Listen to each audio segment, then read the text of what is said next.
बिस्मिल्लाहिर्रहमानिर्रहीम, अस्सलाम वालेकुम। आज की इस वीडियो में मैं आपके साथ बात करूंगा। लास्ट एपिसोड में मैंने बात की थी डार्क सर्कल ऑफ आई के बारे में कि क्यों ये पड़ते हैं, क्या इनकी ट्रीटमेंट है, किस तरह इनसे बचा जा सकता है। आज की इस वीडियो में मैं बात करूंगा कि किस तरह हम इन हलकों को कम कर सकते हैं या इनसे बच सकते हैं हम। अगर आपको खून की कमी है, पानी कम पीते हैं, नींद की कमी है, ये सारी बातें मैंने लास्ट वीडियो में आपके साथ डिस्कस कर ली हैं।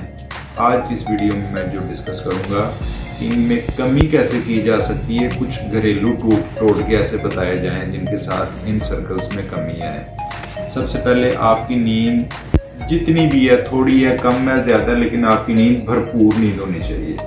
आप अच्छा सोएं, कम से कम 8 घंटे अच्छा सोएं।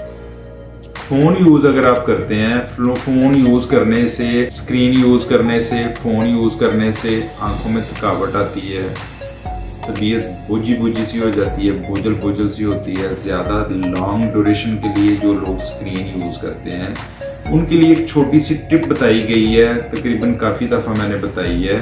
हर 20 मिनट बाद 20 फीट दूर किसी ऐसी चीज को 20 सेकंड के लिए देखें और 20 दफा अपनी आंखों को ब्लिंक करें ऐसे करके।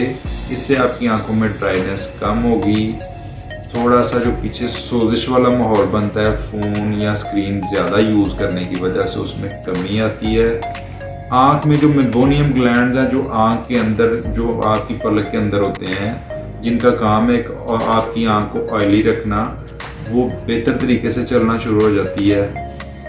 हर 20 मिनट बाद ये एक्सरसाइज ज़रूर किया करें। इसको अपनी ज़िंदगी में जो लोग ऐसा होता है कि लूज मोशन या डायरिया में पेशेंट ऐसे नज़र आता है जैसे उसकी आंखें अंदर की तरफ धंसी हुई हैं।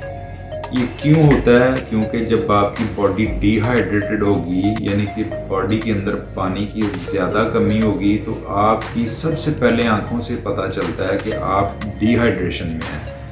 पानी का इस्तेमाल ज़्यादा किया करें। मार्केट में निम्कोल बहुत सस्ती मिलती है जो पैकेट्स में होती है। हमें कम से कम महीने में 2 दफ़ा निम्कोल वाला पानी 100% इस्तेमाल करना चाहिए। एक तो इससे आपके बॉडी की जो नमकियात हैं वो काफ़ी हद तक पूरी हो जाती हैं। दूसरा, ये आपकी डिहाइड्रेशन में काफ़ी बेहतर रोल अदा करता है, आपको डिहाइड्रेशन की तरफ नहीं जाने देता। इसलिए गाय बगाए निम्कोल का इस्तेमाल किया करें।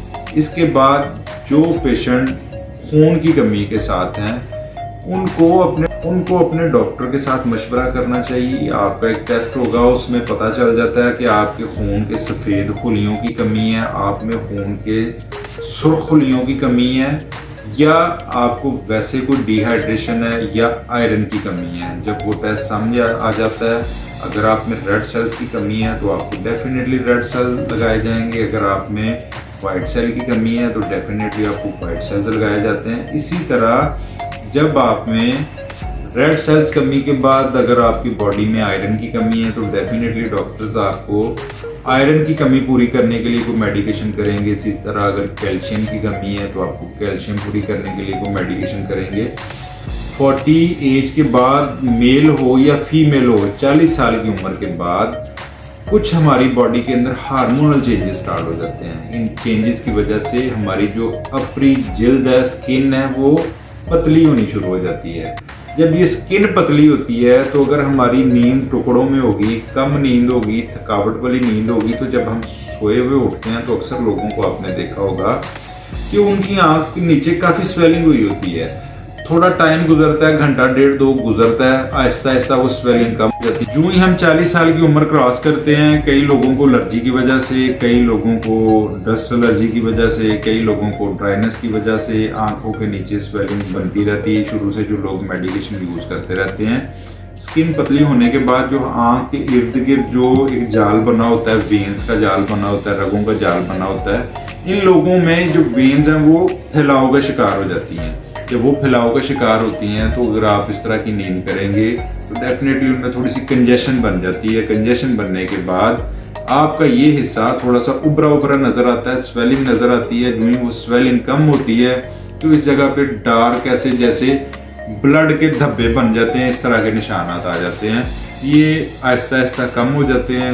फिर सोएंगे, फिर उठेंगे, फिर बढ़ जाते हैं, फिर कम होते रहते हैं। इनका कोई ऐसा नुकसान नहीं है। अब हम आते हैं इनसे किस तरह हम कम कर सकते हैं, इनको किस तरह हम बच सकते हैं इनसे, वो हम इस सबसे पहले आप इस तरह किया करें कि एक टॉवल के अंदर बर्फ़ के 2-3 टुकड़े लें, आइस पीसेस लें, उनके साथ अपनी आंखों को टकोर किया करें एक दिन में कम से कम 15 से 20 मिनट के लिए। पूरे दिन में अगर काम करते रहें, आप स्क्रीन यूज़ करते हैं, आप फ़ोन यूज़ करते हैं, सारे दिन की स्ट्रेस है, आप थक गए हैं, घर पहुँचे हैं, घर पहुँच के आप जाके अच्छे तरीके से अपने फेस को वॉश करें। कुछ लोग नहाते हैं, उन्हें शावर लेना चाहिए। उसके बाद 15 से 20 मिनट तक ये आइस के टुकड़े लें, उनको टॉवल के अंदर डालें, 15 से 20 मिनट के लिए अपनी दोनों आँखों पर टकोर करें। इससे एक तो हीट में काफ़ी कमी होती है, दूसरा आपकी जो थकावट है वो ख़त्म हो जाएगी, तीसरा वो जो वेन्स में फैलाव आया हुआ है उसमें थोड़ी सी कमी आएगी और थोड़ा सा सुकड़ाव बनेगा, जिसकी वजह से स्वेलिंग में काफ़ी कमी आती है। दूसरा टोटका घरेलू, घरों में हम टी पैक्स का इस्तेमाल करते हैं, जो चाय हम पीते हैं, कई लोग टी पैक्स का यूज़ करते हैं, चाहे वो ग्रीन टी बैग्स हों, चाहे वो दूसरे टी बैग्स हों, उनको 10-15 मिनट के लिए या 2-4 मिनट के लिए एक वार्म पानी के जार में रख दें। उसके बाद उसको निकालें और फ्रीज़र के ऊपर वाले खाने में रख दें। फ्रीज़र के ऊपर वाले खाने में 15 से 20 मिनट के लिए आप रखेंगे, फिर उसको फ्रिज के निचले खाने में रख दें। उसके बाद जो वो ठंडा हो जाएगा, इस काबिल हो जाएगा कि वो आप उसको अपनी आंखों पे अप्लाई कर सकते हैं। इतना ठंडा ना हो, बहुत ज़्यादा ठंडा नहीं होना चाहिए, नॉर्मली होना चाहिए। उसके साथ अपनी आंखों को 15 से 20 मिनट के लिए डेली की बुनियाद पर टकोर किया करें। एक बैग को आप 2 से 3 दिन तक भी इस्तेमाल कर सकते हैं, इसमें कोई हर्ज नहीं है। 2-3 दिन बाद उसको फेंकें और नया बैग ले लें। इसको अपना जब इस्तेमाल आप करेंगे, इसके अंदर जो चाय है उसके अंदर कमी आएगी। इसको अपनी रूटीन वाली ज़िंदगी का एक हिस्सा बनाएं, इससे आप काफ़ी कंफर्टेबल भी होंगे। आपकी जो थकावट पूरे दिन की होती है ये टकोर्स की वजह से ख़त्म होगी इंशाल्लाह। अपना ख्याल रखें, अपने लिए, अपने ख़ानदान के लिए बहुत शुक्रिया। अस्सलाम वालेकुम।